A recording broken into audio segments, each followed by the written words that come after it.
Welcome everyone to tonight's meeting of the Urban Planning Delegated Committee. Before we commence the meeting, I request that all mobile telephones are turned off or switched to silent. Thanks very much. My name is Councillor Westgold and I'm the chair of this committee. I will start by introducing my fellow councillors. Sitting on my left is Councillor Jim Park, Councillor Nick Stavro and Councillor Lisa Hollingsworth, our Mayor. Sitting on the opposite side of the chamber is Councillor Cynthia Watson, Councillor Gary Thompson, Councillor Jane Addis, and Councillor Susan Bigger, and there's a seat for, we'll announce him when he arrives. I acknowledge our Acting Manager Governance and Legal, Ms. Kirsten Ritchie, and on my left, and Director of Urban Living, Scott Walker, on my right. There are other officers in the chamber and they will be introduced as they come to present their reports. The Urban Planning Delegated Committee meeting is being live streamed on the YouTube channel to enable public viewing of proceedings. The meeting is also being recorded and will be made available on Council's YouTube as soon as practical. Good evening, Councillor Franco, who's just joined us. The preliminary purpose of the Urban Planning Delegated Committee is to deal with issues under the Planning and Environment Act and the Building Act. This committee has delegated authority to make decisions on behalf of Council.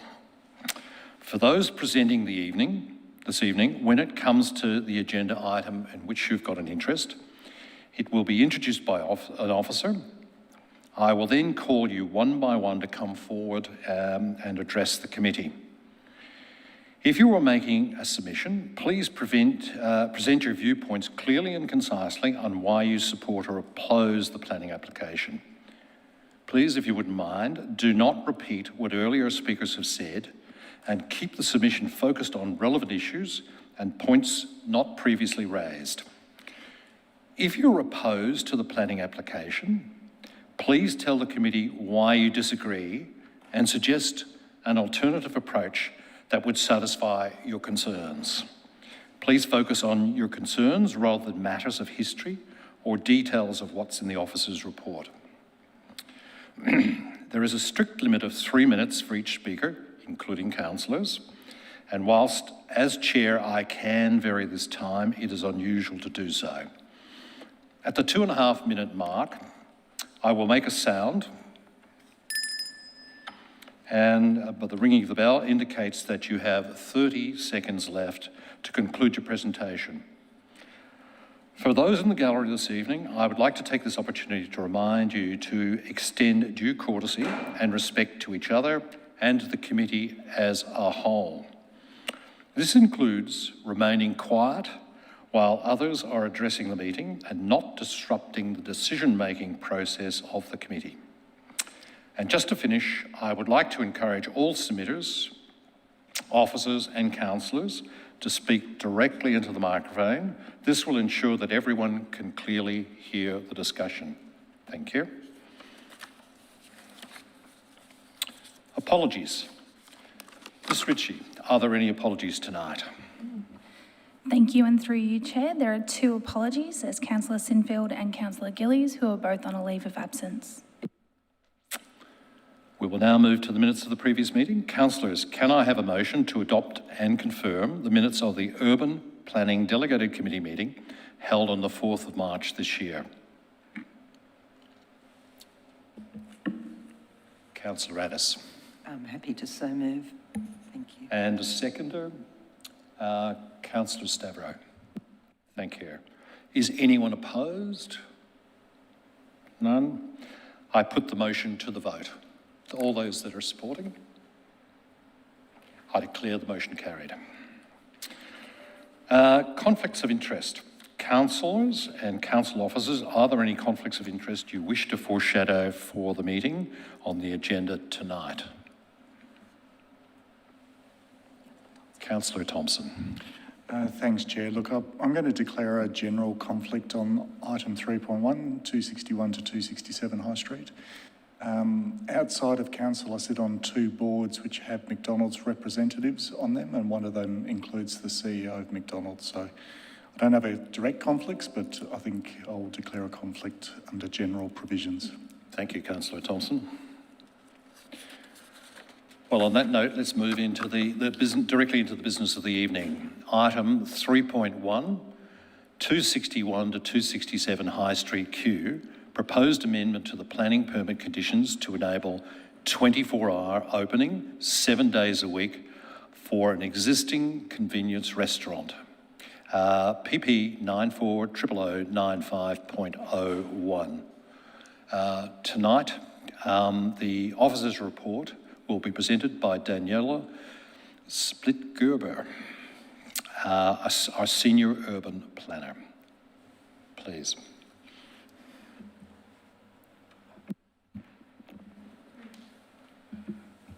Through you, Mr Chair. I present UPDC item number 3.1 for the amendment to planning permit for the land at 261 to 267 High Street Q. The current planning permit was issued on the 13th of December 1994, allowing the use and development of a cafe, takeaway food premises with ancillary drive-through facility, playland, car park and landscaping. As a planning permit has already been granted, the matters for consideration today relate only to the proposed amendments. The merits of the original application cannot be revisited. The existing convenience restaurant seeks to amend the permit to now operate 24 hours, 7 days a week. This would require the permit to be amended by deleting condition 1, which restricts trading between 1 a.m. and 6 a.m, and deleting condition 15, requiring the car park lighting to be turned off after 1:15 a.m. The proposal also seeks to amend condition 22 to close the vehicle access points to the site between 2 a.m. and 5 a.m. The application was placed on public notice and 16 objections have been received. The objections predominantly relate to safety and security, waste, traffic and amenity concerns. Since the initial granting of the planning permit, the subject site zoning changed in 2017 from a residential zone to a commercial zone.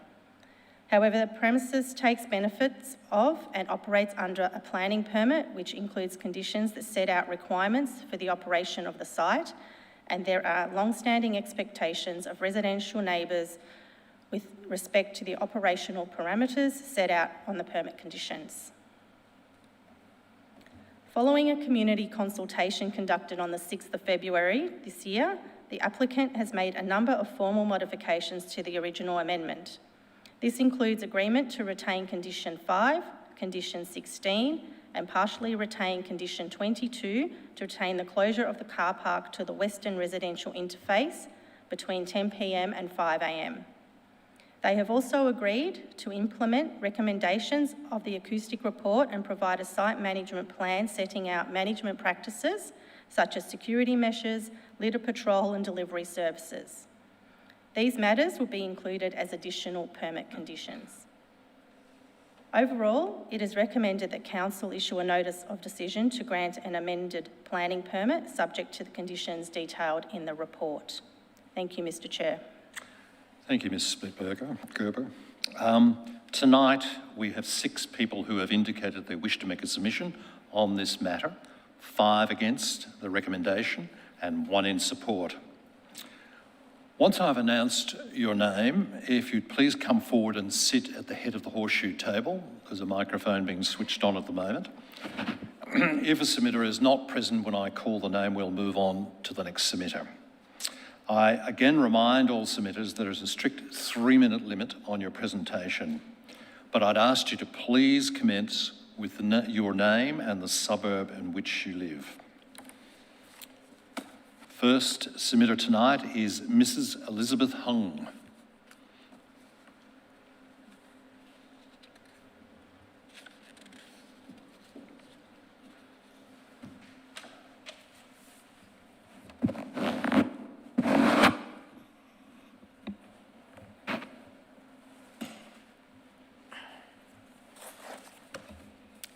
Hi, good evening, dear councillor and all councillors know. Could you just start with your name and the suburb in which you live, please, just for the record? My name is Elizabeth Hong. I'm a resident of number 6 Packington Street in Kew. Thank you. Okay, thank you for providing me the opportunity to speak.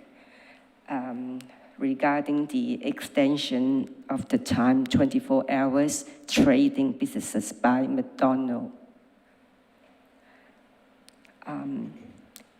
My house is, the rear wall of my home is only 2.5 meters from the fence adjacent to the car park. Because of this, noise of the car engines, conversation, disputes, and shouting, yelling, food smell, and occasional can throwing are my entertainment during the day. At night, especially in summertime, I can open the window for some fresh air to ventilate the house in peace. Safety and security is my major concern. Well, I mean, do you all people feel safe in these days with all the rise of the youth crime? And the police force are really running their legs, overstretched. Right. With the drink driving is happening every day. What can a wooden fence do? Only with the human life is involved. The media doesn't concern about if there is collision or running into the fence. The car light is penetrating through the gap of the fence onto my house and always remind me that I'm under surveillance. Servicing the community by providing food to the shift worker, and I have been a shift worker all my life. Not to my awareness that shift worker doesn't plan their meals overnight. And it's only the Uber delivery is what the young people nowadays that require.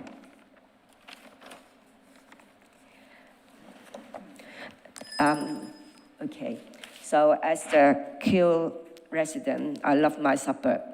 And with the 24 hours extension of the trading hours, it's going to be a foregoing example for the rest to follow. And with the present condition that I think Kew is already, being disregarded as part of Boroondara. Thank you.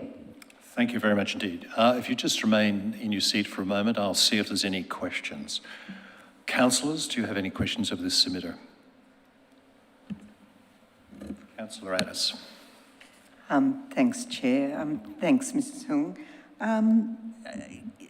My understanding is that the proposal includes closing a fair bit of the car park for the extended hours, and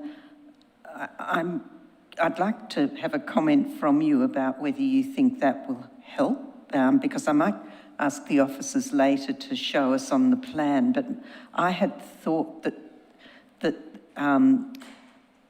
in the latter bit that they're applying for, that the car park directly behind you would not be affecting you? Well, at the moment, I don't see any change there, so I'm not 100% sure whether that is going to happen. Okay, maybe we'll ask the officers to outline it. Thank you.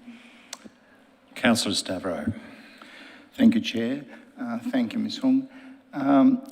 In terms of where the cars come through, have you experienced cars that have been unusually loud or unruly customers in your time there? Definitely.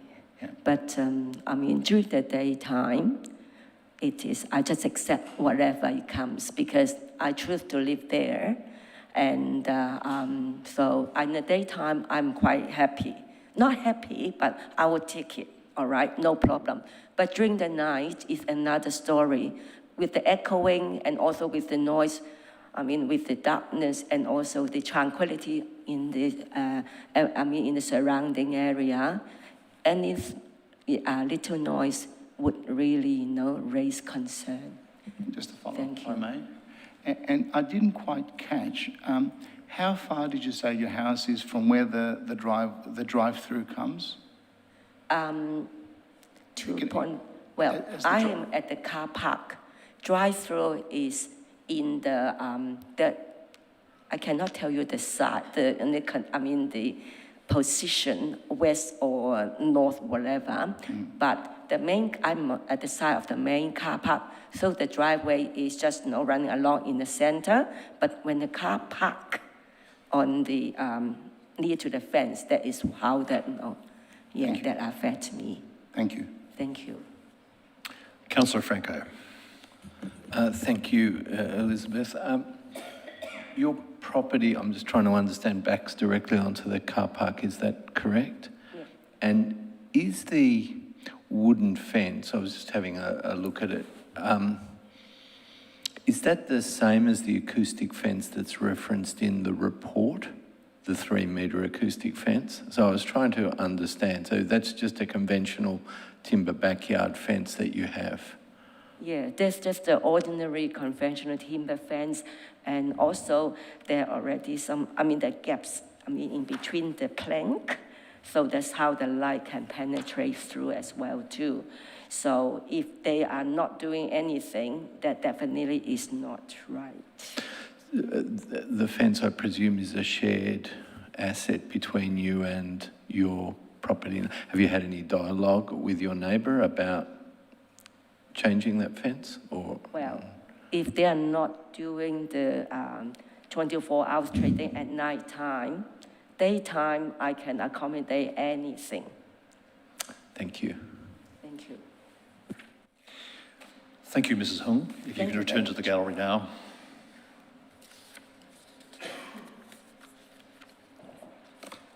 Our next submitter this evening will be Yi Li.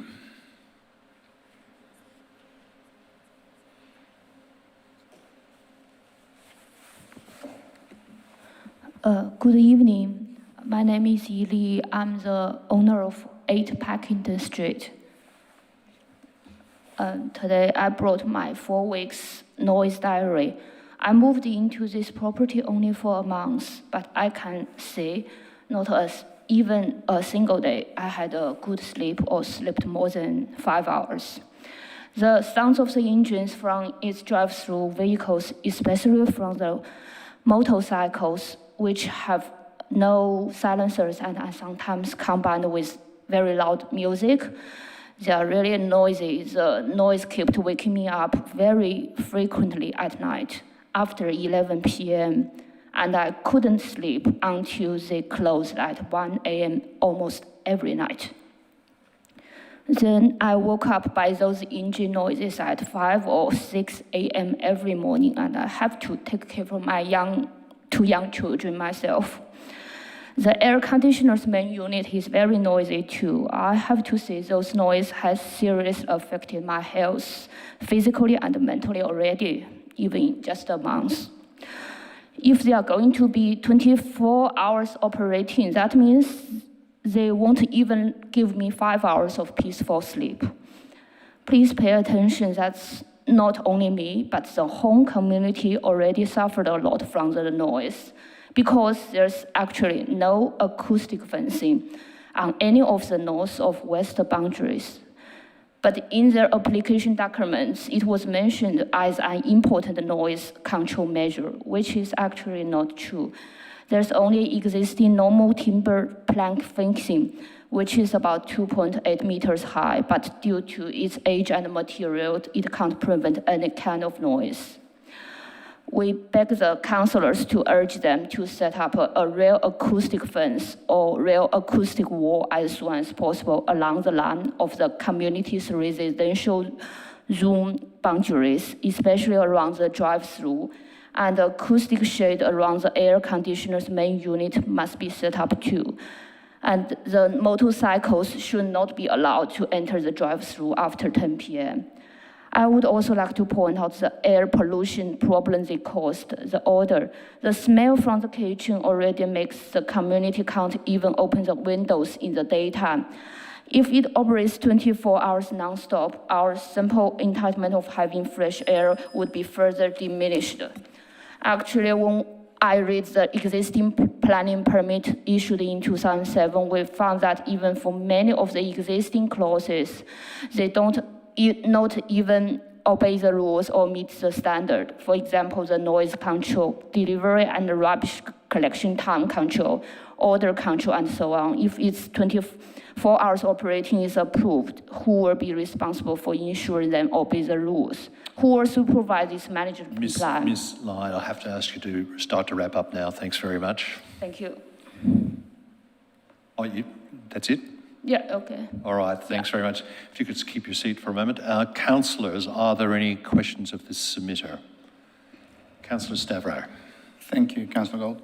I think you were quite comprehensive about the issues that are already upsetting you in your first month, but did I understand correctly that properly taking care of the acoustic scenario with acoustic fences would be something that would go a certain way to mitigate your concerns? If with a real acoustic wall, that will, I think that will, I searched online, there's other places, they have the acoustic fence, Yeah. like in the highway and like this drive-through. So there's just a normal timber fence there. So make no difference with the noise. Right. So an appropriate acoustic fence would be enough for your concerns, is what you're saying? I would say if that must be a acoustic fence, and then you should at least just let the third-party noise company to estimate this that meets the standard, because we are in residential zone 1, and that we should have the silence, the peaceful environment. Yeah, thank you. Thank you. Thank you, Ms. Lai. There doesn't appear to be any further questions from the chamber. You can return to the gallery. Thank you very much. Thank you.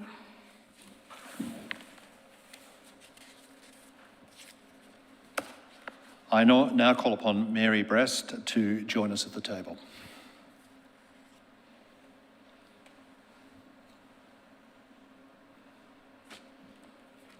My name is Mary Brest and I live at number 2 Packington Street. Thank you.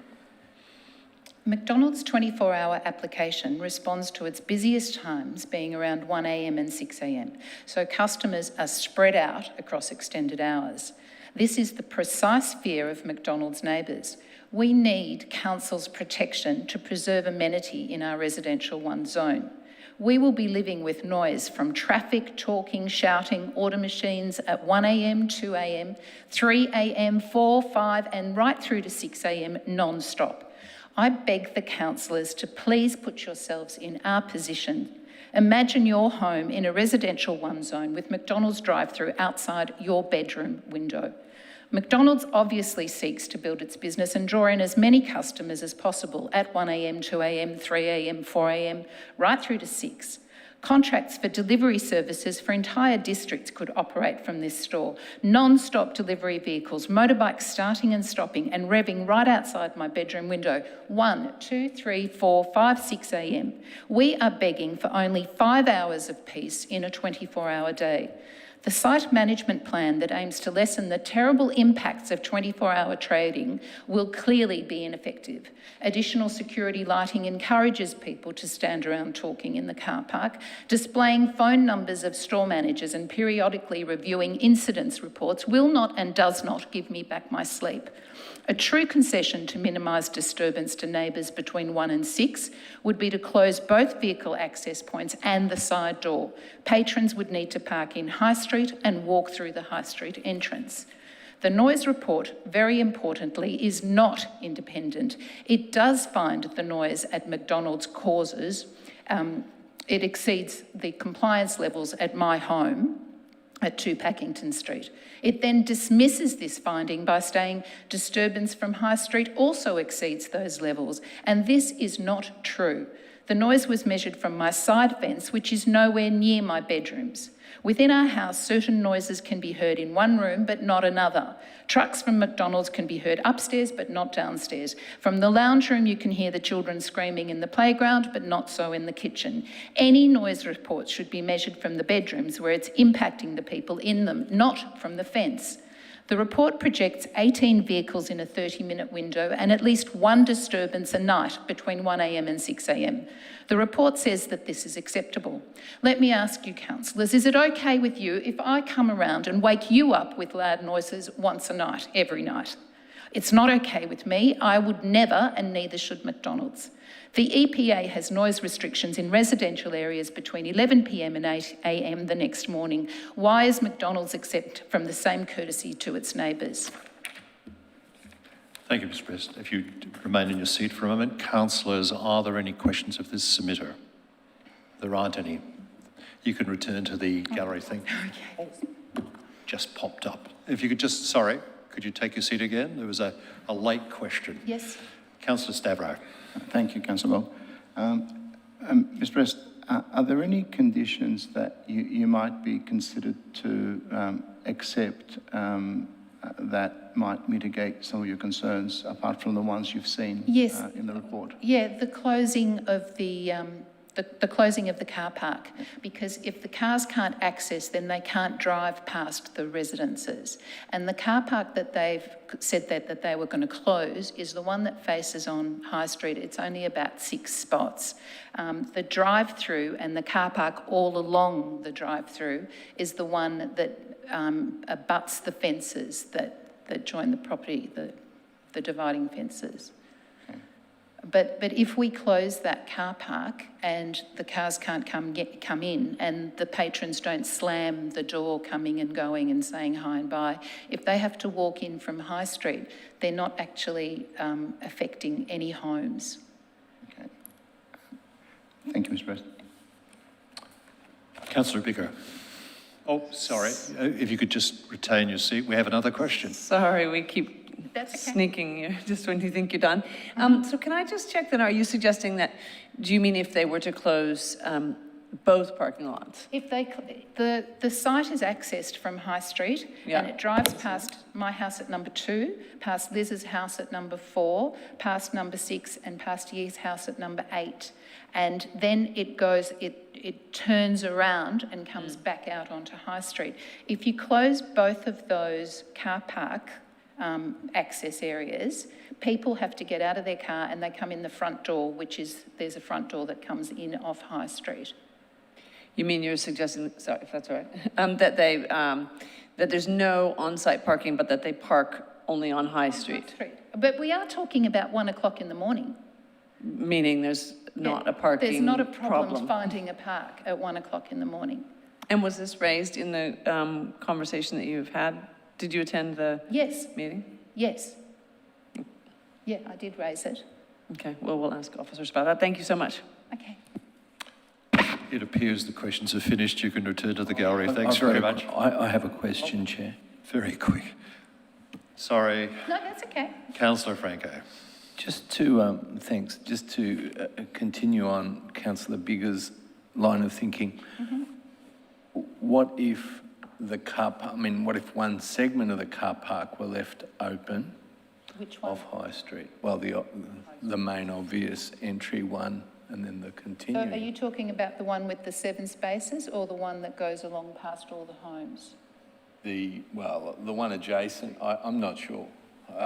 Something that provides some off-street parking. The red.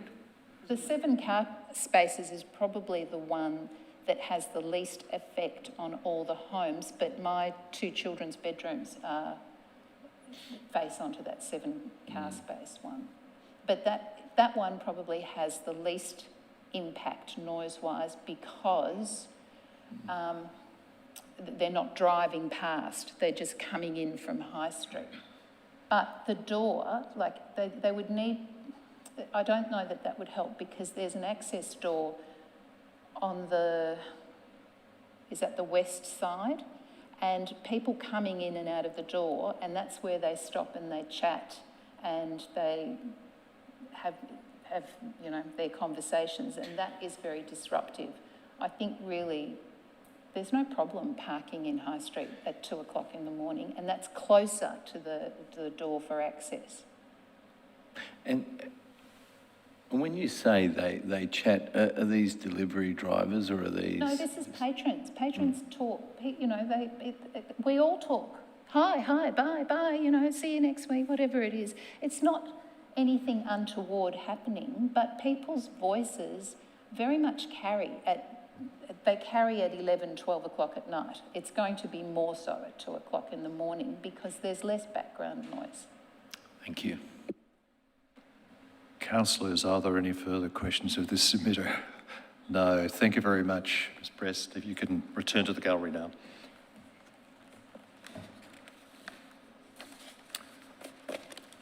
Next, if Mr. David Schultz would come forward and submit to us. Thank you.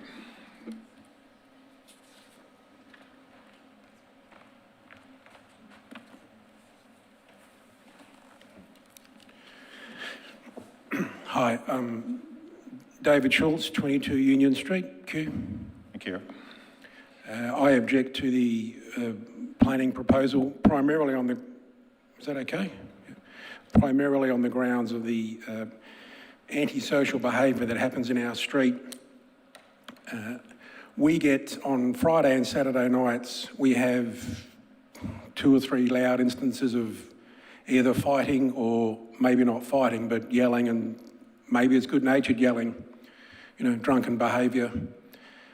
It's a constant. And yes, there are occasional fights. Occasionally I've gone out there and witnessed it. Once or twice I've intervened to save someone, as in stop them getting stomped on. Friday and Saturday nights, it's a constant. Thursday nights, occasionally. But the other, it just goes on and on and on. And I noticed in the noise modelling in the report, they talked about traffic noise. Well, people don't really react to traffic noise. But when you hear fighting, things being smashed, yelling, obscenities, F word, C word, and I'm going to whatever, you drifting through your bedroom window, you get the fight or flight response. I start to worry. I start to worry about the safety of my family. I know this happens with 3 out of the 4 of my immediate neighbours. They also feel the same way. It's just enough, the restaurant was there before I was. Okay, I have to suck it up, but I don't want it to any further trading hours. I don't want to have listening to dangerous situations at 3 o'clock in the morning. The other aspect to the antisocial behaviour is the rubbish. We have rubbish every weekend, every Friday, Saturday morning and Sunday morning, strewn up and down Union Street. Occasionally, some of the patrons of McDonald's like to indulge their artistic fantasies and smear their food over our cars. It doesn't really do any damage, but it's very annoying. Once or twice we found a needle in the street. I can't say that came from McDonald's. I don't believe they sell those, but it's just the antisocial nature and the fighting and the fight or flight response that I hear that makes me worry about the safety of my family. You cannot sleep. And I think if you ask some of the other objectors tonight, if you call them back to the microphone, when they hear that, they will also say the same thing. I think I'm done. Yep. Thank you. Thanks very much. Councillors, are there any questions of this submitter? Councillor Addis. Thanks, Chair. Thanks, Mr. Schultz. I'm unclear. I think you said Union Street, but Union Street. On the map I can't tell how close you 22 Union Street. So we're about 1, 2, 3 houses back from High Street. I hope I've got that right. Okay. Thank you. Thank you. No further questions? Thank you, Mr. Schultz. You can return. Yes? Just a last minute. Councillor Stavro. Small clarifier. Could you elaborate? How far from the actual site is your house? Well, 150 metres maybe. Thank you. So, Pretty close. That's it. Thank you very much for your submission. Next, I call Jeanette Goff.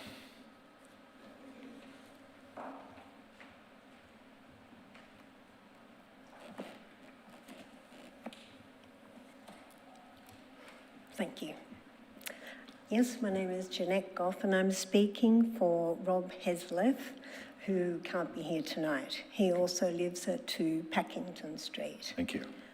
I have 4 key points which will provide facts for Council deciding on the merits of McDonald's extension of trade.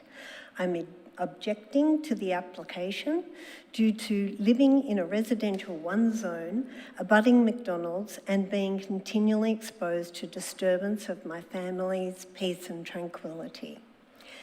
There is no precedent for 24-hour restaurant service. The ratio/McDonald's permit application states the design and development overlay, Schedule 14, DDO 14, relating to the Q Junction Activity Centre, supports uses that promote 24-hour activity within the centre.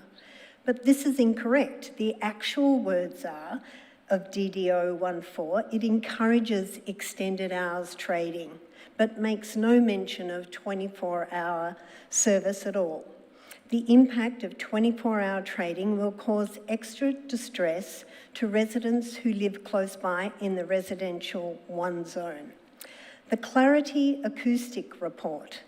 This report is not independent and seems to support what McDonald's wanted.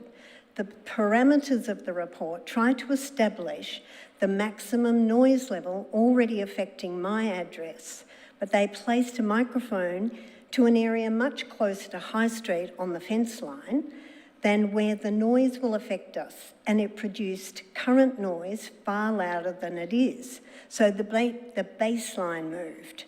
Then in Table 8, the report stated that due to established noise levels in the wrong position, McDonald's would only be adding 1 additional sleep disturbance, so it should be within an acceptable tolerance. But the wrong measurement was used. So how can McDonald's address this? 24/7 continuous cars, orders on the microphone, people gathering and talking, doors slamming. Where is the enjoyment of our home environment? McDonald's have said their strategy is to set up a complaints hotline that we can call if people are causing a ruckus. But the hotline, we've tested already and the hotline is already ringing out. There's no answer, and it's the same insincere gesture as sending a truck full of apologies. McDonald's cannot stem the noise of the young staff cannot control their customers. Once the 24-hour permit is given, there will be no mechanism to reverse it. This is the only opportunity residents have to protect our enclave from becoming a second-rate suburb dominated by businesses rather than residential. Thank you very much. Councillors, are there any questions of this submitter? We have none. Thank you very much for your presentation.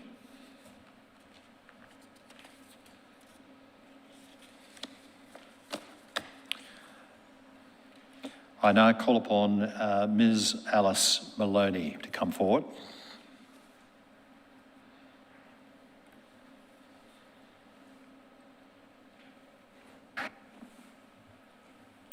Thank you, Councillor. My name's Alice Maloney. I'm a town planner from Ratio Consultants and representing McDonald's here tonight. Could you mention the suburb in which you live? It's just for the record. Ratio's based in Cremorne. Thank you. Thank you.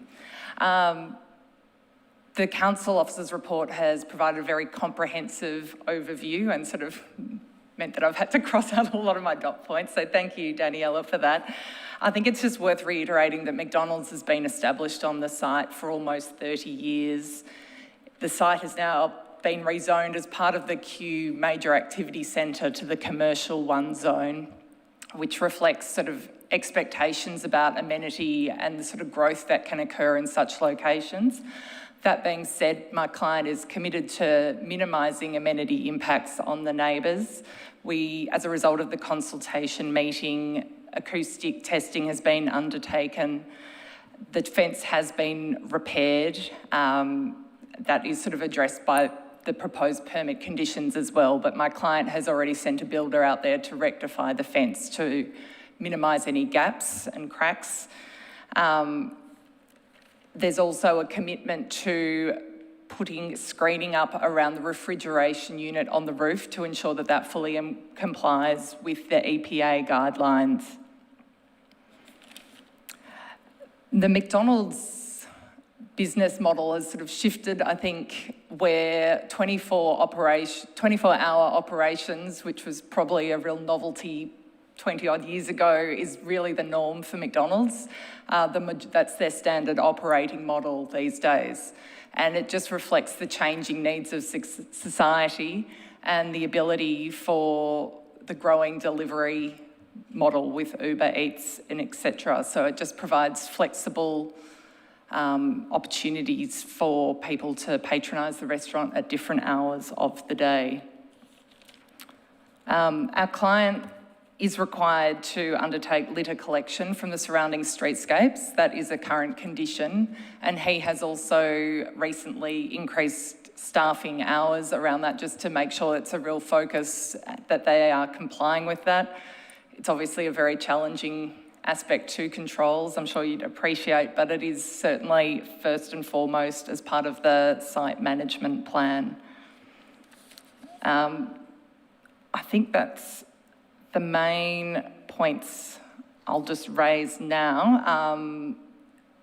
The acoustic report and protection that way will ensure that the amenity or acoustic aspects of the operation are appropriate, and the site management plan, which has been accepted for other McDonald's restaurants through VCAT, will also enable some further peace of mind. Thank you. Thank you, Ms Maloney. We'll throw open to questions from councillors now. Councillor Bigger. Yes, thank you so much. So you probably know what my question is based on the previous discussion, but Mary Brest raised the issue about the car park and whether or not McDonald's would, she said she'd raised, I guess at the consultation, the idea of potentially only either only opening the car park on High Street or neither. Is that something that has been discussed or considered, and would your client consider that? It was raised at the consultation meeting. Just given such a large proportion of the patronage is through drive-through, it's not really a feasible option for our client that so many people do just go straight to drive-through. I suppose just thinking alongside that, that is meaning that they need access through the drive-through, and therefore you couldn't prevent them parking there. Because I get the feeling that it's the parking, the in and out, the slamming. Two aspects, I suppose. There are either people who drive up and park, get out of the car to go purchase, and it's the same driveway then that goes through the drive-through. So when you haven't dressed up and you're not wanting to get out of the car to go around the drive-through, that's sort of the challenge there with closing off the car park. Thank you. Councillor Addis. Thanks, Chair. Thanks, Ms Maloney. You no doubt heard the residents expressing concern that the fencing seemed quite adequate and not of an acoustic nature. Well, I've been out on site and it appears to be a timber paling fence, albeit a very high timber paling fence. The acoustic report, Clarity Acoustics, have referred to it as an acoustic fence. So I'm happy to take that on notice. There is a requirement that's been put forward that we do a fencing audit, and it might be that we have some addendum reporting done on I suppose, the acoustic properties of the fence, just to make sure everyone is satisfied that that's appropriate. So given that, does your client have a willingness to make it an acoustic Yes. fence? I mean, we understand it to be an acoustic fence, subject to the gaps and that being repaired, because that's what our acoustic engineer has flagged. But if it would give peace of mind, we can confirm that it is in fact an acoustic fence, and if it is not, then commit to upgrading that. Okay, thank you. So we might check about conditions, I'm not sure, but yeah, thank you.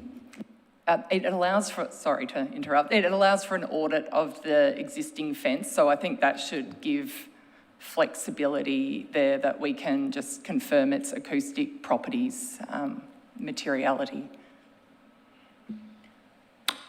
Councillor Stavro. Thank you, Chair. Thank you for your presentation. Can you just start by asking you about what your projected demographic of your patronage between 1 and 6 a.m. would be? It doesn't have to be accurate. Where would they be coming from? I couldn't say. I could potentially defer to someone else here with me, but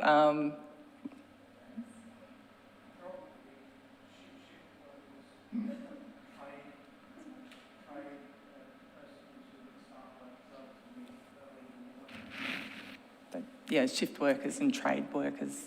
Okay. Yep, flexible employment. And just to understand and possibly just unpack a little bit, Councillor, biggest question, and I may have misunderstood it, the rationale about the car park not being closed or having at least a substantial part of it being closed to allow cars to go through the drive-through.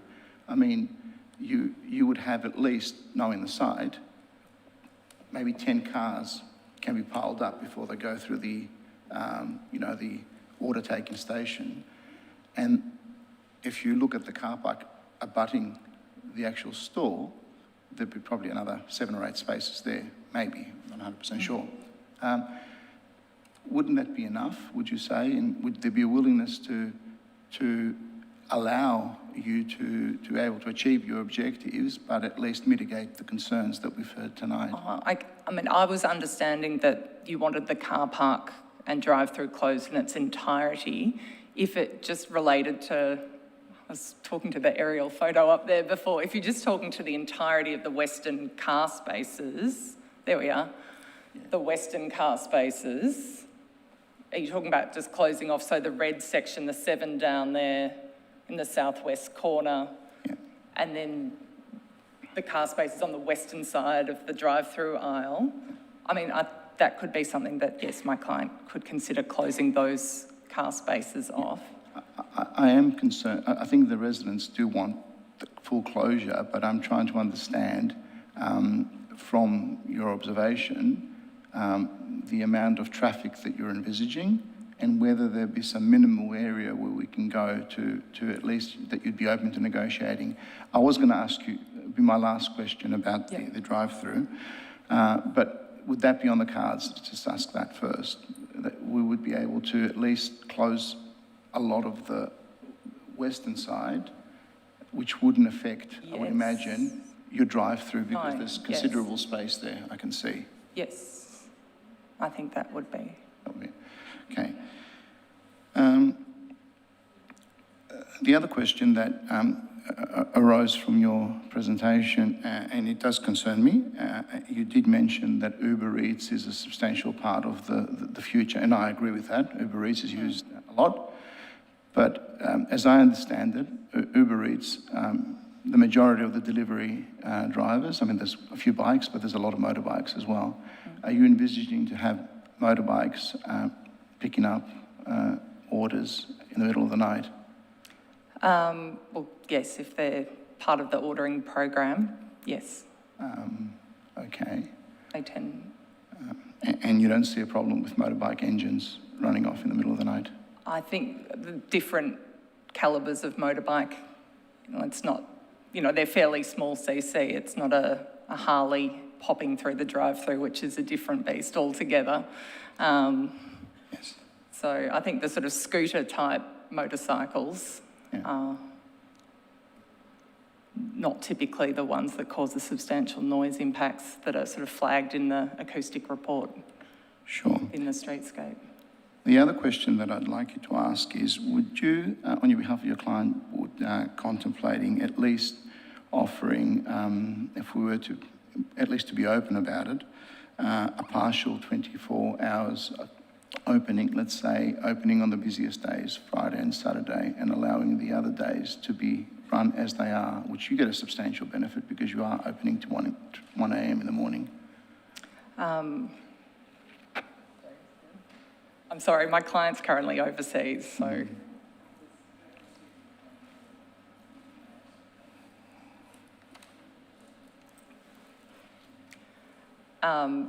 No, the idea is just the 24/7.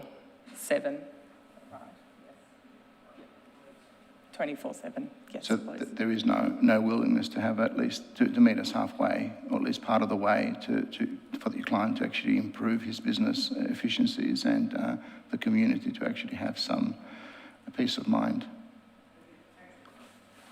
Potentially, yes. Potentially? Yes. Okay. Would it be something that if we were to make an amendment to the motion as it stands, you would be comfortable to take that to your client? Yes, with the ability to perhaps review it after a certain period of time as well. Would that be something we could consider? We would have to, I will defer to the officers at the appropriate time for that. But, but potentially you're saying that would be something that you would contemplate? Yes. Thank you for that. Appreciate it. Councillor Hollingsworth. Thank you, Mr. Chair. Thank you for your presentation. I wanted to ask a little bit about the site management plan where it's stipulated surveillance and security measures. Is that in addition to what McDonald's are already providing at this site, or is it just stating that there is a surveillance and security measure management plan? A lot of it's already existing, but it's just, I think, outlining it all to make sure it's clear that this is what we are providing on site, so people are aware of the level of security and CCTV on site. Right. With the external security, so I could imagine there'd be quite a lot of internal for various reasons, but external security, that would cover all parameters of the car park, would it? And the access into the car park? I understand so, yes. Right. Just listening to what some of the presenters said about their concerns of inappropriate activity that happens in the early hours of the morning. So I'd be curious to know how much of that you actually capture. But that can be something we can talk to later. The other question is with regard to the acoustic fencing. When I read the report, I was of the impression that there was going to be renewed acoustic fencing. So when you said that the existing fencing will undergo an audit to determine its suitability, I struggle to understand how a timber fence can provide that acoustic protection to the residential properties when presenters have already said tonight that they're already sleep deprived because of the existing lack of acoustic. So it's just something I'll foreshadow that I'll ask a question of the officers later. All right, thank you. Okay, thank you. Councillor Franco. Thank you. I also have questions about the so-called acoustic timber paling fence. I know my colleagues, Councillor Addis and Councillor Hollingsworth, have already asked questions. I want to ask, rather than repeat what they've said, because I share the concerns they've asked in their questions, would your client be willing to maintain the acoustic fence, whatever the definition of the acoustic fence is? And I say that because the report says that the fence is to be sealed and repaired, but if it's always been understood as an acoustic fence, yet it's got holes in it, and we're only at this point of undertaking maintenance because this application is before us, would there be some willingness to have a condition saying, and maintain the acoustic fence in good order? Yes, I think that'd be acceptable. Oh, thank you. I'll be asking that question of officers as well. Councillor Stavro, you have a further question? Thank you, Councillor Godden. I apologise for taking another bite of the cherry. Could I please ask you to ask the owner's representative if they could come to the table so I can put the question that I put to you to hear them a little bit better? I do apologise, my hearing is a little bit... Sorry.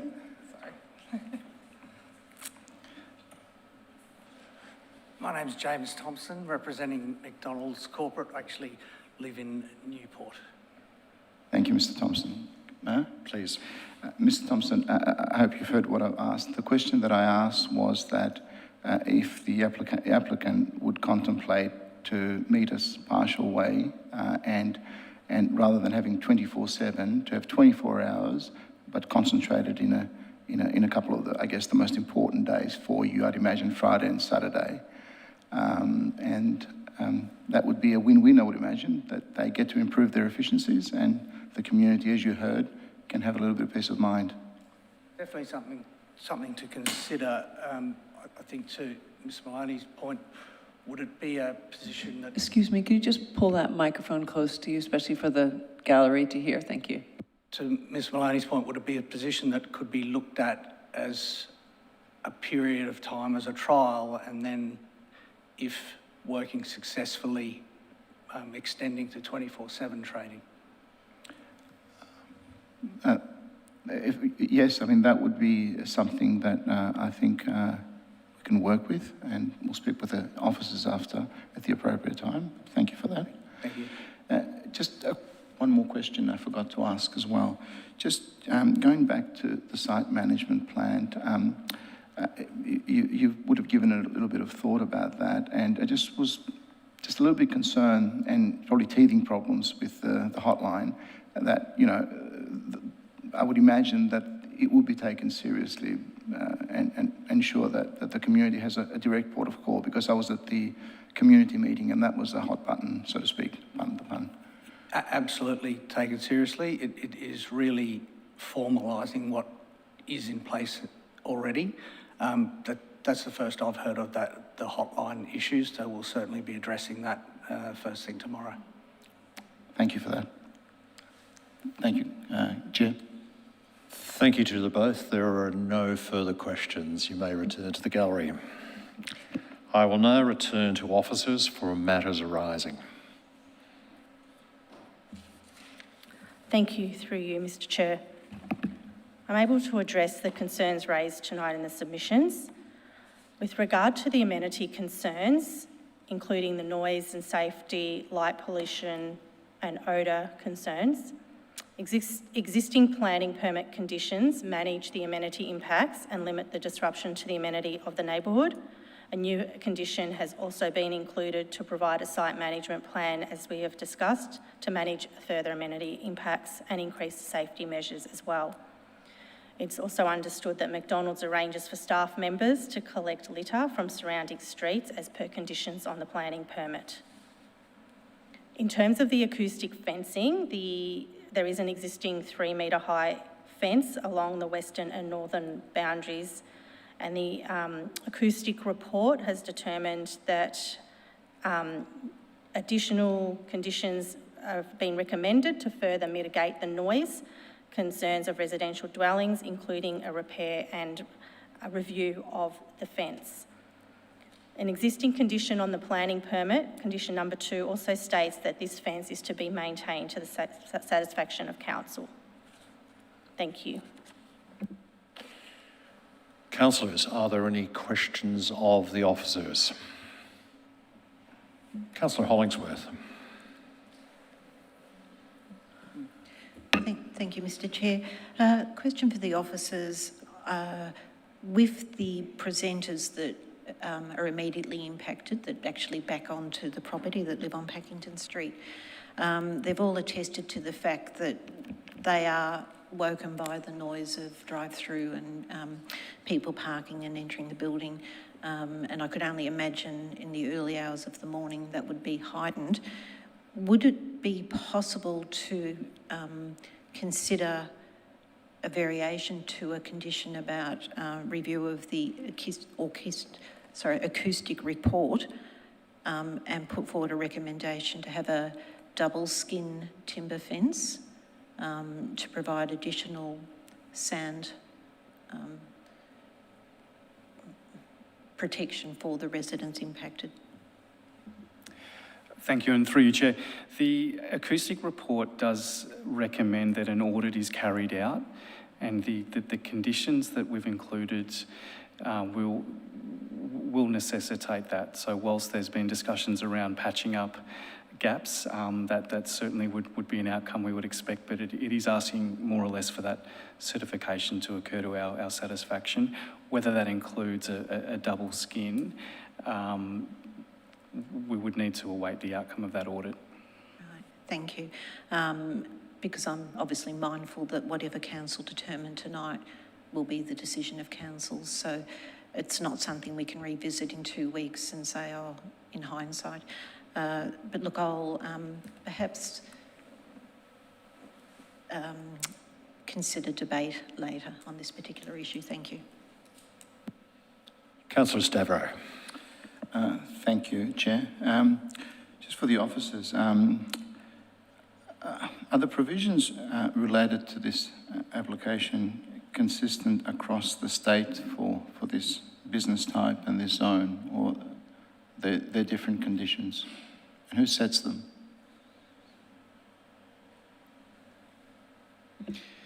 Thanks. Through yourself, Chair.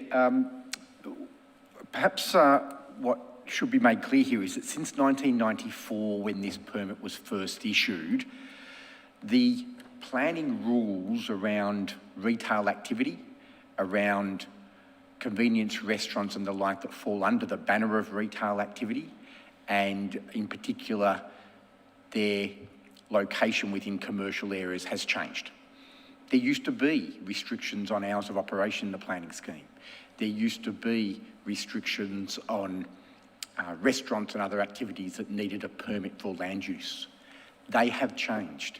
The context has changed as our community has changed.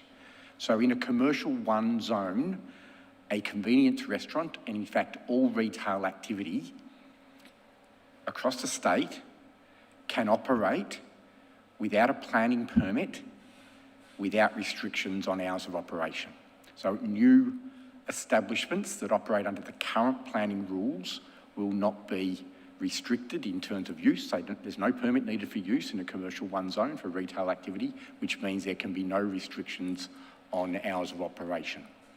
What we have here is a technical, or technicality if you like, that a planning permit is needed to amend, or an approval is needed to amend an existing planning permit because of the point in time that it was issued, when the regime was different and the rules were different. So, I've got a few more questions there, Chair, thank you. Am I to understand then, I think, from the implication there, that there's nothing that we could do to influence the planning scheme at all for Boroondara? Through yourself, Chair, the commercial 1 zone, in terms of the use provisions within those uses that do not need a permit, cannot be changed by Boroondara Council. It is a set requirement that applies to all commercial 1 zones throughout the state. My other question for the officers is just to understand a little bit, you know, the community as well. Have there been any complaints in the past, let's say, 3 to 5 years and on this site, and what were they? What did we do about it, and was there any recourse to having to call the police and things like that? Thank you, and through you, Chair. Since around 2020, I believe there are 5 complaints that the planning team have investigated. Now, we could also receive noise complaints to our health team also. The planning-related complaints relate to loading and unloading, so deliveries occurring outside of the time stipulated on the permit. The history there is that these appear to be one-off matters that don't establish a pattern after it's been raised with the operator. Most recently, in March of this year, in fact, we did have a further loading and unloading query. Late last year, there was a complaint in relation to noise, and I believe that may be in relation to the unit that we've discussed this evening. Thank you. Just the other question I have, if I may, can you at least provide us, not all the measures that have been included, additional measures that have been agreed to, but what measures have been agreed to as part of the objecting residents and also after the community meeting we held?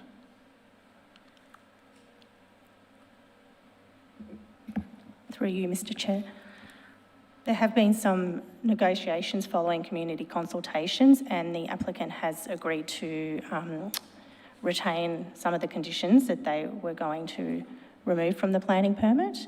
They have agreed to keep the Western car park closed from 10 p.m. and will open at 6 a.m. They've also agreed to implement the site management plan as part of a planning permit condition to mitigate the amenity concerns raised, and also offered to conduct the acoustic report, which resulted in additional conditions on the permit relating to the acoustic fencing and the air conditioning unit requiring further screening, and have also, and the screening on the rooftop refrigeration unit as well. So there have been formal amendments made to the original application for this site. Thank you for that. I think a lot of the concerns, if I may, a lot of the concerns expressed this evening obviously relate to tranquility and that sort of startled feeling that you get if you wake up in the middle of the night through sudden noises. Are there any differences in EPA regulations between having a business like this in commercial zone 1 in let's say a different area, say in the middle of a homemaker centre, just to give an example, versus one that abuts residential property where they've been living there for many, many years and expect a certain degree of, I guess, tranquility? Thank you, and through you, Chair, there are EPA guidelines that apply to noise from commercial premises, and in determining how those provisions apply, will take into account background noise, which is obviously specific to the locality, as well as the nature of the land that is being impacted.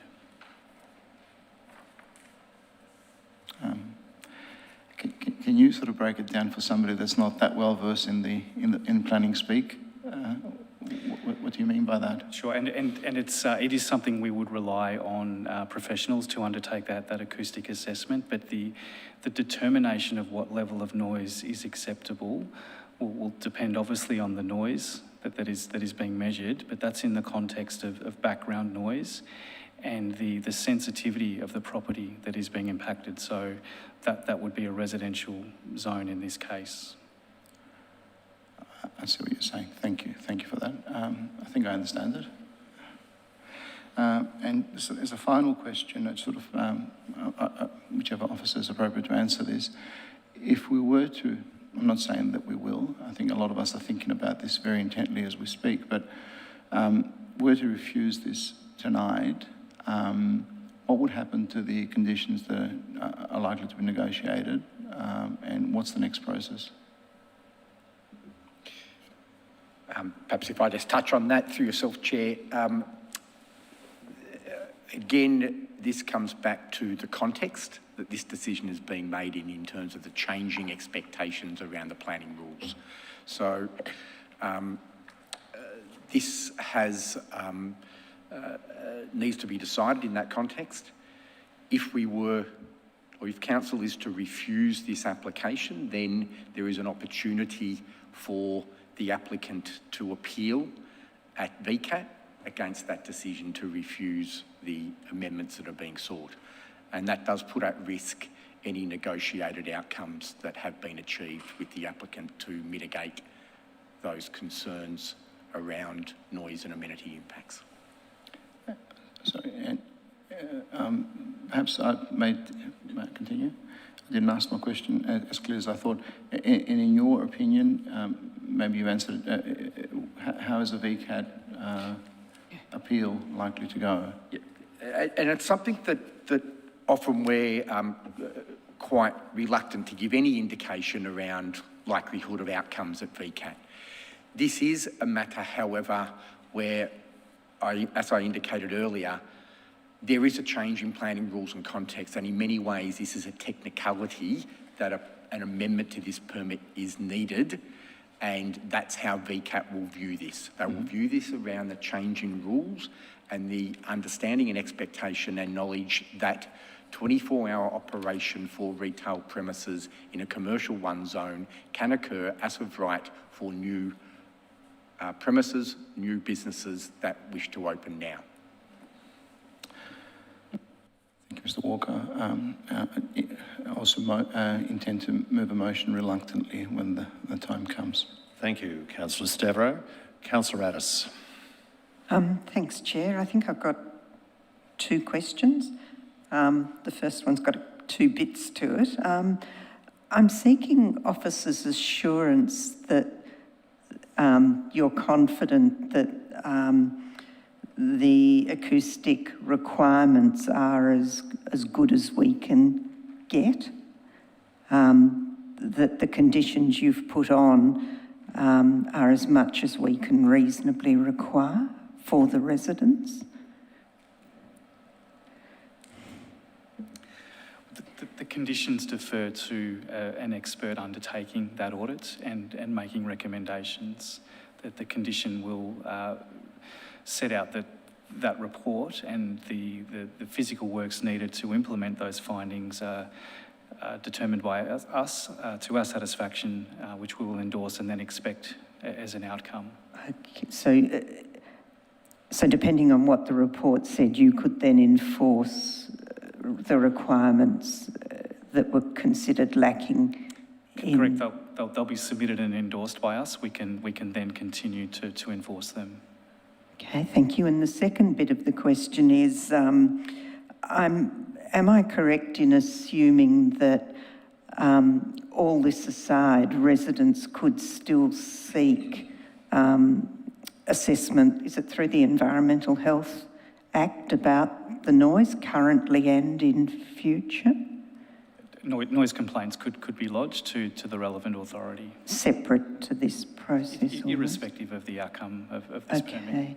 And I think I've realised I'm unclear about how the drive-through works, and I'm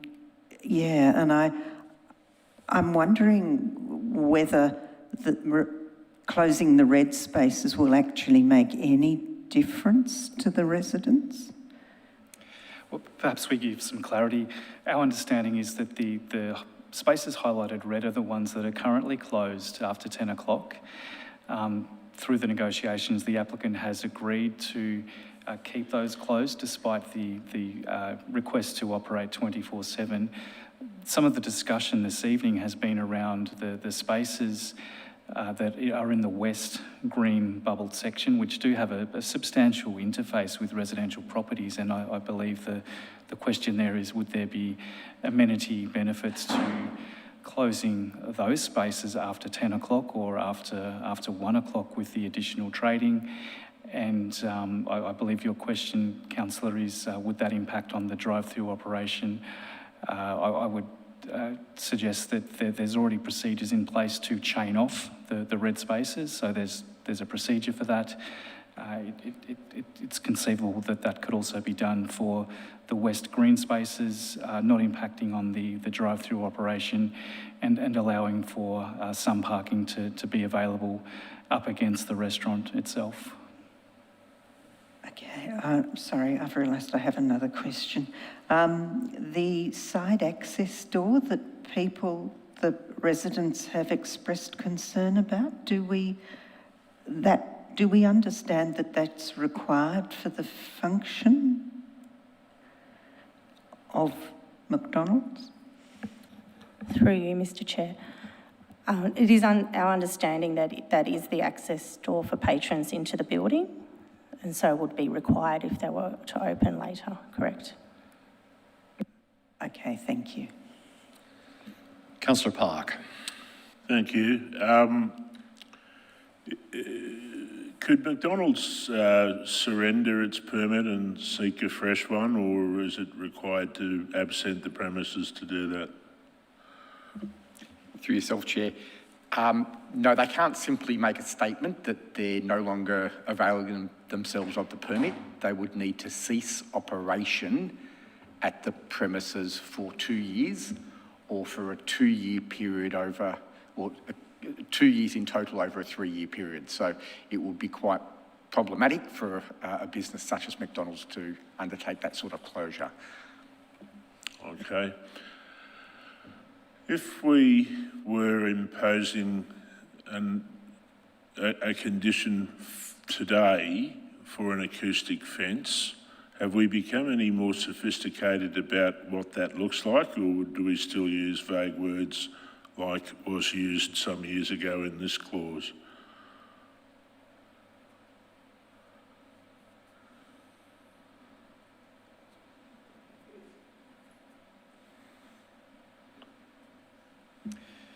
That would depend on the advice given by the acoustic expert. Well, with respect, I don't think it's about what an external expert tells us. We want certain performance criteria to be achieved, and typically we would specify what they are. So I'm confused about that answer.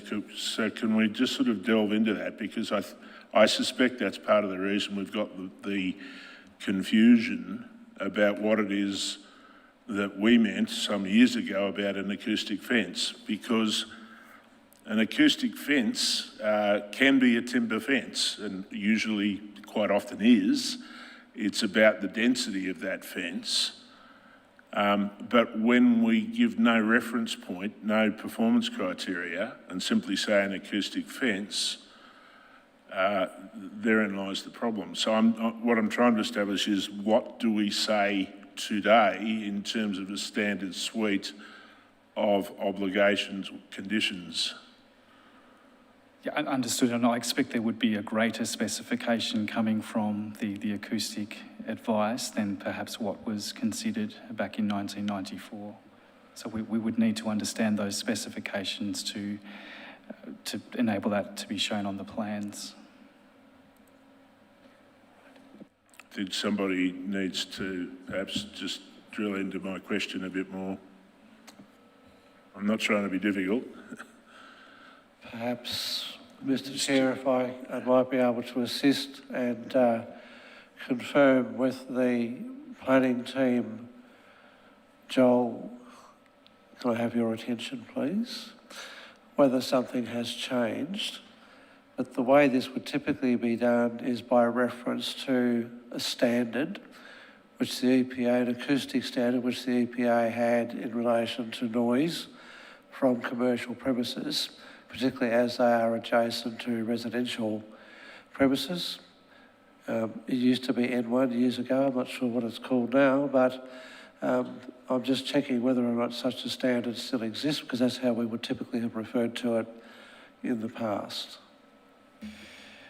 And there are new standards now under the EPA regulations.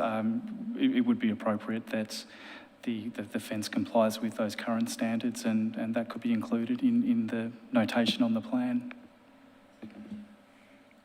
Does that satisfy your question, Councillor Park? Yes, I mean, I think that's what we would need to do. So, you know, whatever comes out of tonight would need to be clearly understood that that's the expectation. I'd note there that the fence in situ is 20 centimetres higher than the permit obligation. So at first glance, at least, it actually should outperform what was intended. But I think that's that's obviously in need of attention. Thank you, Chair. Beyond that, I have nothing. Thank you. Councillor Franco. Thank you. I've got two questions, and one was pretty much along the same lines as Councillor Park had. And look, and I'll ask it. It's probably not going to change anything because I had the same concern, but why did we not set out the requirement for the acoustic fence rather than a condition calling on the applicant to provide a consultant's report, rather than us just specifying in the condition the performance requirements of an acoustic fence to today's standards? And I ask that because we've got what appears to be a conventional timber paling fence, albeit a bit higher, and it hasn't been necessarily maintained to a proper standard. Why not simply include a new condition setting out the requirements? There's certainly no reason why you couldn't take that approach, Councillor. I believe the thrust of the report is around the need to maintain an existing fence. Well, to repair the existing offence might be a better way to put it. My second question, is there anything to stop us from giving a temporary approval, say for 2 or 3 year period? That way we can monitor the performance and have the applicant come back and we can set out that. So is there anything precluding us from doing that today? Through yourself, Chair, that's something that we don't set up and approach in terms of planning permits. The planning permission that is being sought here is in regard to a change to the operation. We don't set up planning permits with conditions. It's not appropriate to do so, and this has been something that has been tested out and a view taken by VCAT where there is trial periods that then kick into a different outcome or different scenarios based on those trial Not periods. a trial period, a 3 year approval, let's say. Not a trial period, 3 year approval lapses for that 1 to 6 a.m. period. No change to that, but we give it an approval for a 3 year period. Again, it is always possible to limit the period for a permit and an approval that's being issued. There would have to be very, very good reason as to why it was temporary in nature or limited in nature. And those circumstances, I don't believe, are presented before us this evening. We've got a request for a change to the permit, and we need to make that decision based on what's put before us at the moment, the information before us, and there is nothing that has suggested that it should be temporary in nature. Okay, thank you. Councillor Addis. Thanks, Chair. I just wanted to request that when our questions are exhausted, I'd like to move a motion for a brief adjournment. So I'll just leave that with you because I'm not sure how many more questions people have got. Councillor Bigger.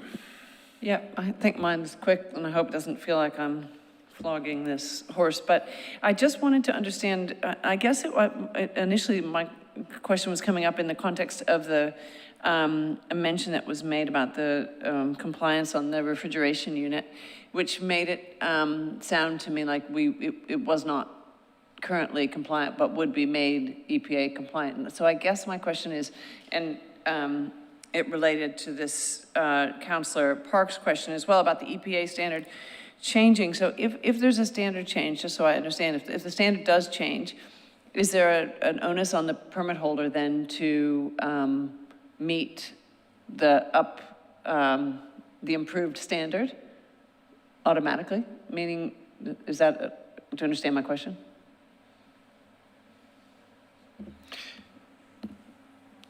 There's probably a couple of things in that question, and I might ask Mr. Elborn to touch on it in regard to the refrigeration unit.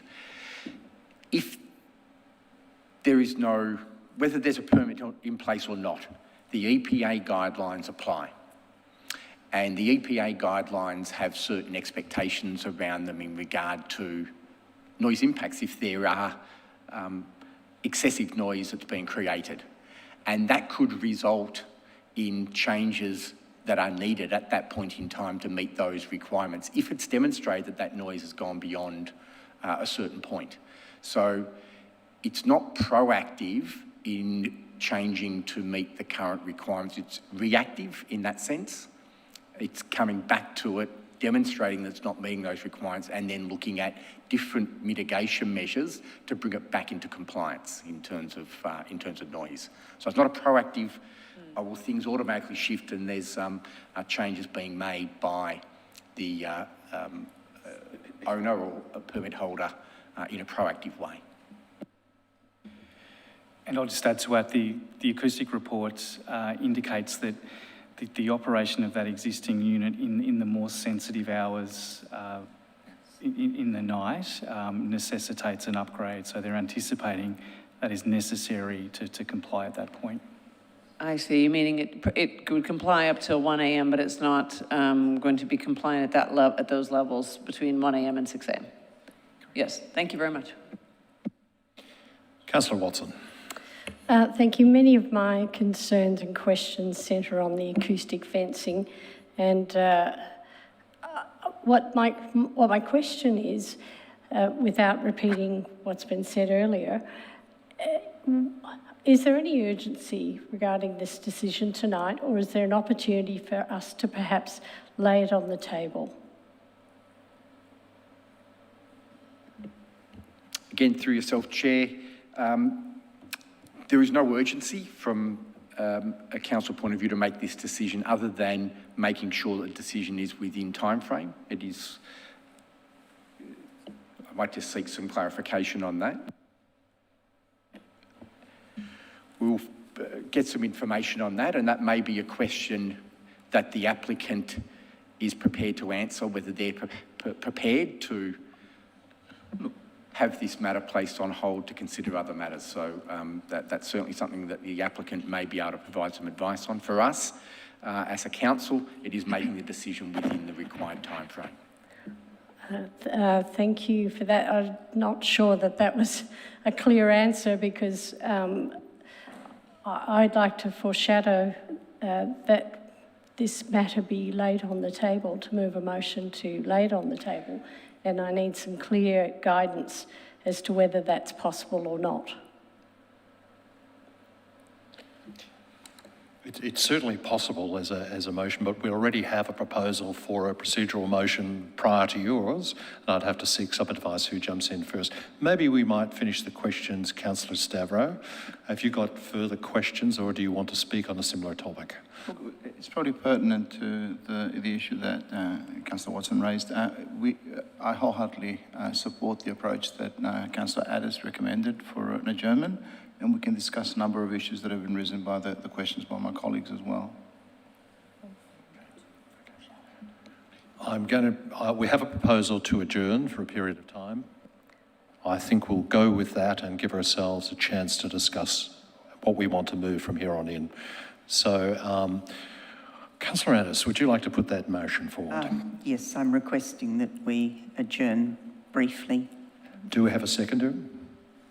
Councillor Stavro, all of those in support? We have a brief adjournment, thank you. Motion to resume the meeting, thank you very much. Is that the right term? Yes. Good. Councillor Stavro. I'd like to move that motion, Councillor Gold. Do I have a seconder? Councillor Biggo? I'm happy to second that. All in support? Okay, meeting is resumed. I shall, at this point in time, move to Councillor Stavro, who asked for the opportunity to move a motion. We'll move to that now. Thank you. Thank you, Chair.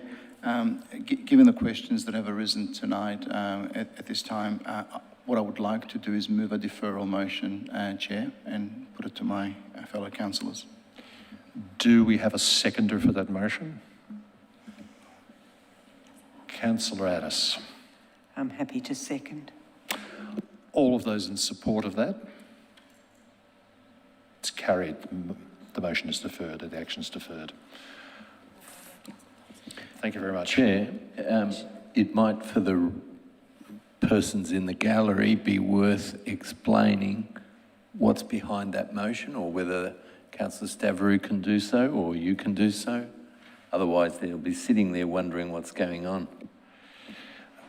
There's an awful lot in play at the moment.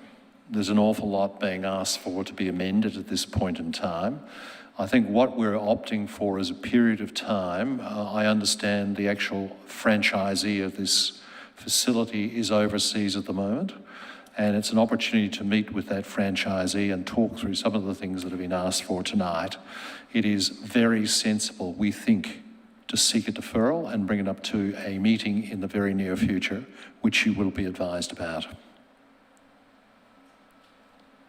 Okay, thanks very much.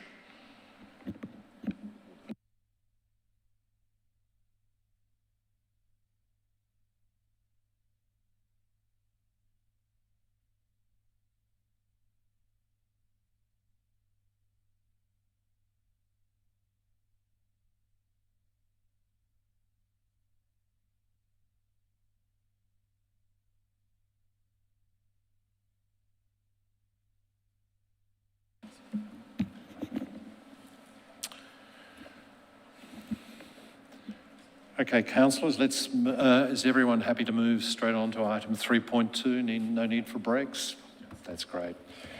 We'll move straight on to item 3.2, 12 Millicent Avenue, Baldwin North, an application for 2 dwellings, PP 230714.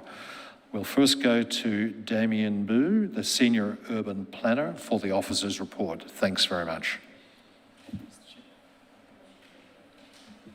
Thank you, Mr. Chair. Through you, I present UPDC item number 3.2 relating to planning permit application PP 23/0714 at 12 Millicent Avenue, Baldwin North.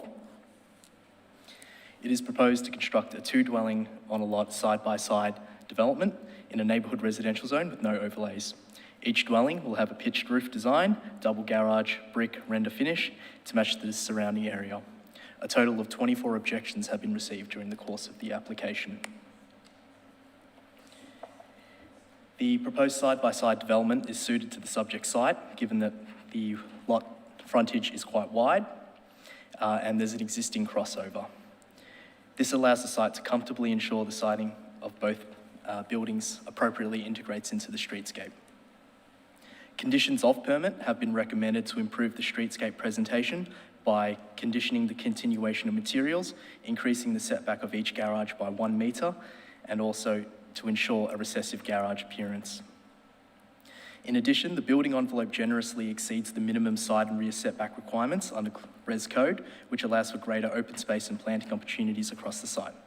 Conditions formulated by Council's arborist have been included as draft conditions, which require the reduction of paving within the front setback in combination with the provision of a professionally prepared landscape plan and tree management plan. For these reasons, it is recommended by council officers that a notice of decision be recommended. Notice of decision to grant a planning permit be granted. Thank you.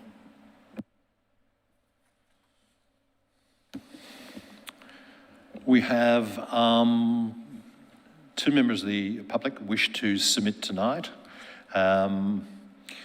2 people have indicated both have indicated they're against the recommendation and none support it. To the gallery, once I have announced your name, please come forward and sit at the head of the horseshoe table. If a submitter is not present, I will move on to the next. Again, I'll remind you, as in the previous session, there is a strict limit of 3 minutes on your presentation. And also you must start with your name and suburb. I call to the horseshoe table Chris Telentello.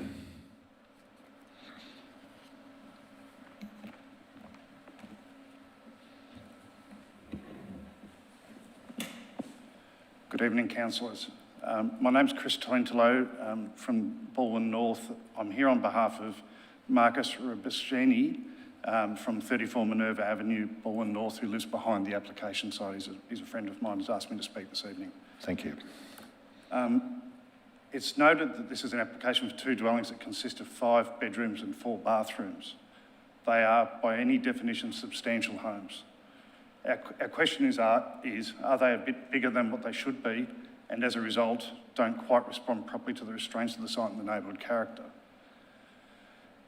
Despite our objection being carefully prepared, reasonable and constructive, and that we proposed a solution in the objection, the planning report does not make any specific reference to our objection or its comments or the context that it sets out. So for that reason, I'll quickly summarise what it said. The primary concern with the application raised in the objection was the excessive presence of a bulky, boxy blank form across the entire northern aspect of the rear yard of 34 Minerva Avenue. In addition to this, the bulk is not proposed to be abated by any significant vegetation within 12 Millicent Avenue. We submit that the proposal is entirely contrary to the provisions of Clause 15, being the neighbourhood character study, and that the prevailing character of the neighbourhood, where rear yards are located along the rear fences, buildings are set towards the front of properties, and significant vegetation is established to intercede the impact of buildings on neighbouring properties. We stated that removal of tree 8 is a particular concern, as it would have provided a natural screen between the proposed dwelling 1 and our property. It is noted that this was a healthy tree until the side of it was recently removed.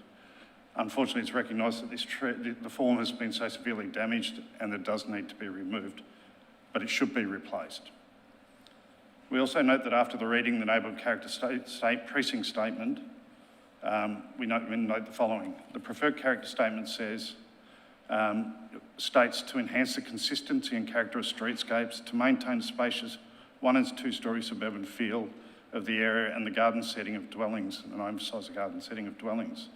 This will be encouraged by encourage the retention of large trees and landscape gardens, and most importantly, ensuring sufficient space is retained in front and rear gardens to accommodate trees.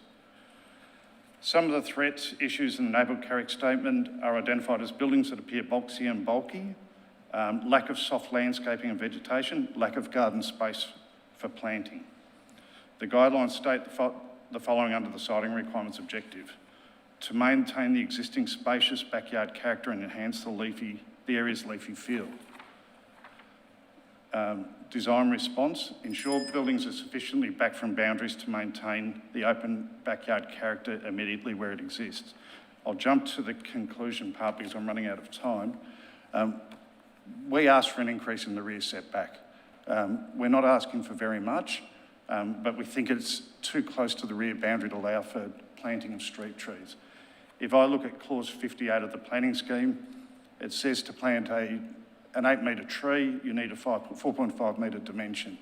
Mr. Tomatillo, I'd asked you to wrap up your presentation now, if you wouldn't mind. Thanks very much. Thank you. 3 metres is proposed. We asked for this to be increased, and we don't think it's an overly unreasonable request, and that some trees be planted along the rear boundary of the property. Thank you. Thank you. Councillors, are there any questions of the submitter? Councillor Biggar. Yep, just quickly to clarify, you were saying that did you have in mind, and thank you, by the way, for your presentation first, but were you asking for a particular length of rear setback increase? Well, we note 2 things. We had asked for a 5 metre rear setback because we think that's reasonably consistent with what council would normally require to accommodate trees in the rear yards. But we also look at the previous approval, and what's proposed is closer to the rear fence than what the previous approval was as well. So, thank you. Great, thanks. There are no further questions. You may return to the gallery. Thanks very much. Thank you.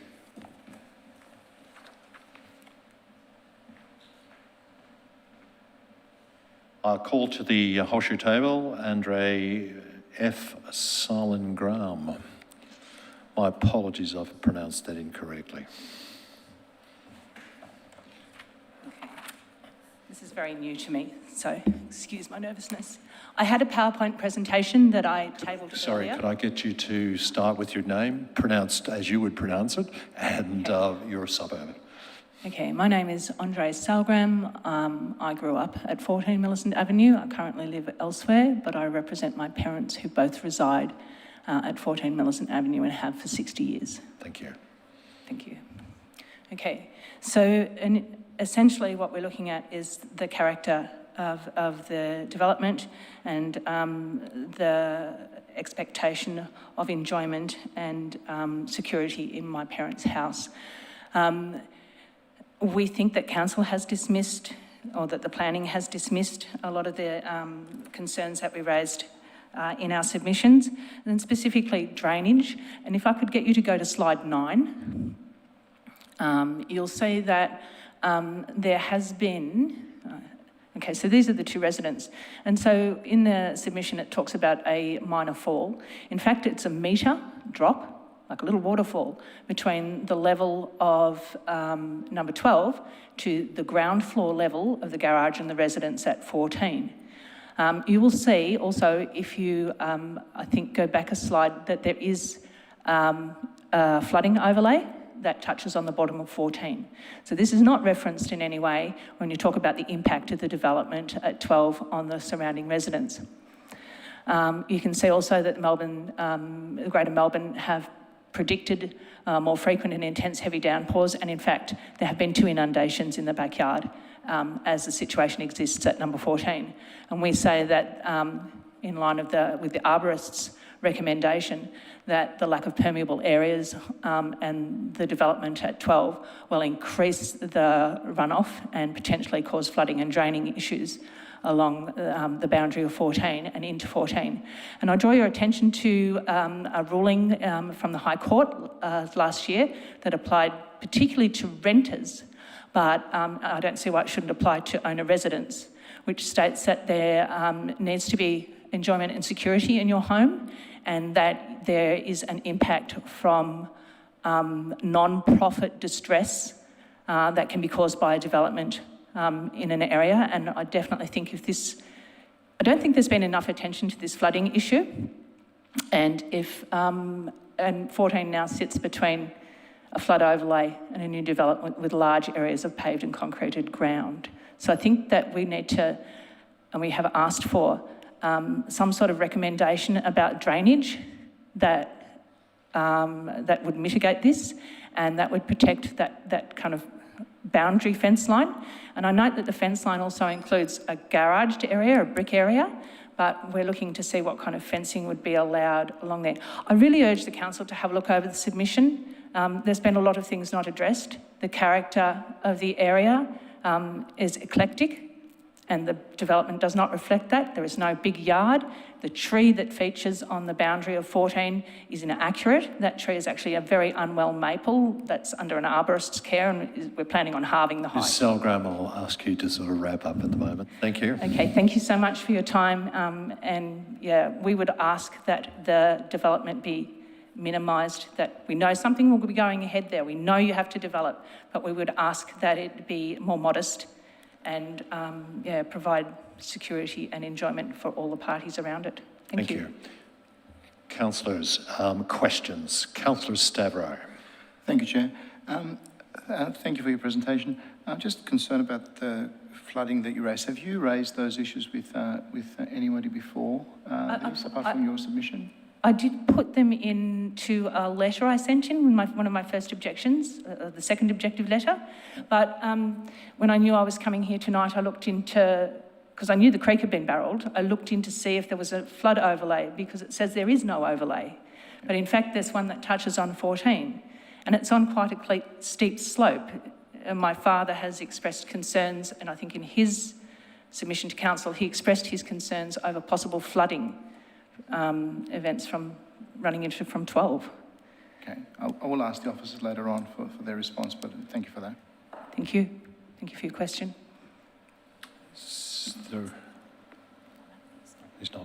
There's no further questions from the councillors? Okay. Sorry, just one there question. is. Councillor Frank. The flooding overlay that you put up, that was on 14 and not on 12, and 14 is your parents' home, is that correct? It sits directly below 12. And so I talk about here the wider impact of this development, because like the submission discusses the building itself, it doesn't talk about the impact of on-flow of water. And one of the slides talks about opposite, which is almost identical, and they've had flooding events from one building to another. It's a double development on a larger block. So 10 and so across the road at I can't remember, see the numbers, I can't remember because I'm nervous, but directly opposite, there have been water impacts from a higher building onto a lower one. So there is a precedent here. Okay, thank you. Thank you, Councillor Thompson. Thank you for your presentation. The officer's recommendation, the first 2 points, the use of an on-site stormwater detention system and also connection to the legal point of discharge. Are you familiar with how those are applied? No, and I looked at the submission and it had a thing from Melbourne Water. It talked about rain gardens, but I couldn't understand how that worked. And I wasn't sure, I can't see any drainage allowances like a culvert or a long drain down the length of the boundary that would discharge. So I'm unclear about that and we needed clarification. So I think a lot of your concerns can be clarified if the officers actually respond to that in answers, because it'll assist in the concerns that you've raised. Will it mitigate them completely? Just wait. I think we'll get the officers to respond to that. Yep. Okay, thank you. And no further questions? Thank you very much. Well, this is the time for me to flick back to officers for your response for matters arising. Oh, thank you.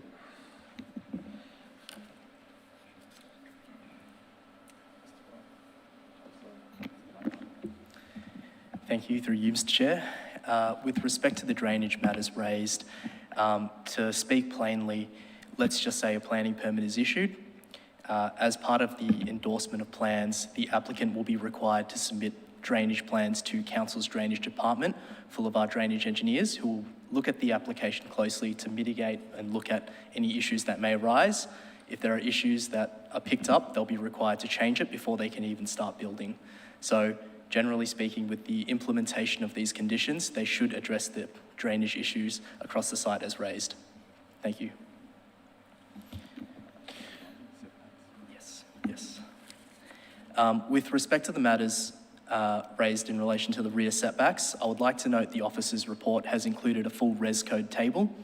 I would like to highlight that at ground floor, there's been a minimum ground floor setback of 3 metres, which eventually increases to 5 metres. To that point, I would also like to say that at bare minimum, this more than doubles the minimum requirement. And these setbacks are further followed at first floor with more than triple the minimum requirement to the rear. Thank you. Chair, I might just add, just to perhaps be a little bit sharper as well in regard to the drainage or stormwater drainage plan prerequisite requirements, the condition 1 expectations. And that is, as indicated by Mr. Boo, that a plan is submitted to our drainage engineers for approval. But I think the key point around point A and B of that is that an on-site detention system will be required. That on-site detention system will ensure that water or drainage occurs through to a system that's built on site, and that ensures that the discharge of water from the site is no greater than what occurs now as a standard single dwelling. So the increase, whilst there might be increased roof area and hard pave area that collects more water, the on-site detention system ensures that there's no greater discharge to the council drains. The connection then under point B to the council nominated legal point of discharge ensures that that water is put into the drainage system in accordance with our requirements and expectations. So it's to the council drain that we nominate in that particular location within the street. That completes your presentation. Councillors, do we have any questions of the officers? We do. Councillor Thompson. Thank you, through you, Chair, to Mr. Walker. Thank you for getting to the nub of the drainage, because that was where my original question was going with regards to that. The first presenter just spoke about obviously the setbacks, and we've responded back to the setbacks in accordance with Res Code. But there was a further comment with regards to planting of trees with a 5 metre requirement for planting of trees. I'd just like to confirm, are the new trees that are foreshadowed at the rear property able to accommodate that 5 metre or 2.5 metre radius? Thank you, Councillor Thompson. Yes, with respect to the setback behind dwelling 1, there will be enough space to accommodate a new tree to replace tree 8 as recommended by condition of permit. Councillor Stavro. Yeah, thanks, Chair. And thanks to Mr Walker for elucidating the flooding. I do have a couple of questions though around that, and sort of they relate to one of the things that you touched on was the different roof space, and I imagine how much rain will be captured, and there's some calculations to figure out what's draining. But we've got different amount of, if you will, for open space and tree planting, and that has major effects in retention on the ground. Will those things also be taken into account in terms of the onflow? Through yourself, Chair, yes, they will. Okay. Thank you. Councillor Hollingsworth. Thank you, Mr Chair. Just a question for Mr Boo with regard to Ms Sandram's presentation with regard to flood overlay. Is that recognised by Berendara Council? She produced the Melbourne Water document, but is it recognised also by Berendara Council? In her presentation, there was an image there. Yeah, thank you, and through you, Chair. Just to clarify, it's a special building overlay that applies to the site next door. It is in Burundara's planning scheme, and it actually recognises that that site does have some challenges with respect to overland flow, and there are special considerations that would apply if works were proposed on that particular site. Thank you for clarification, which hence I would imagine explains all the conditions with regard to storm water, taking that into consideration. Thank you. Councillor Franco. Thank you. In relation to the stormwater drainage condition or conditions, to what extent can a neighbour have access to the final approved stormwater drainage plan? Can they see it? Can they request to see it?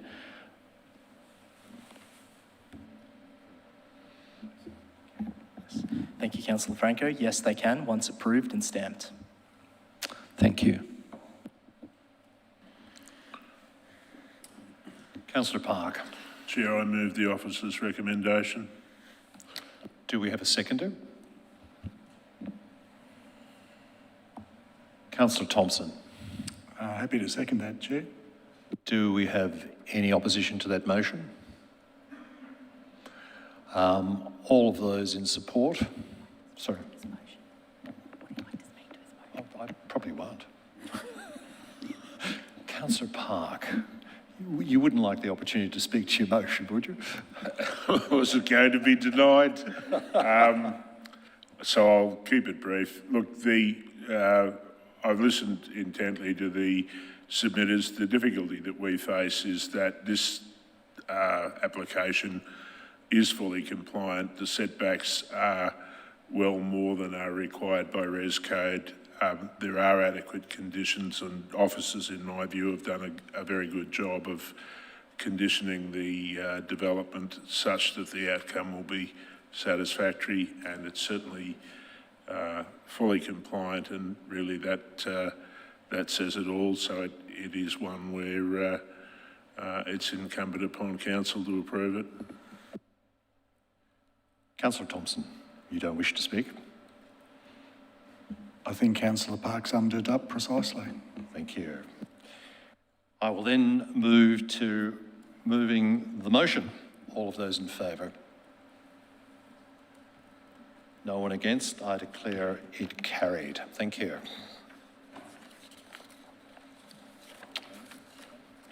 That concludes item 3 for tonight, and move on to item 4, general business.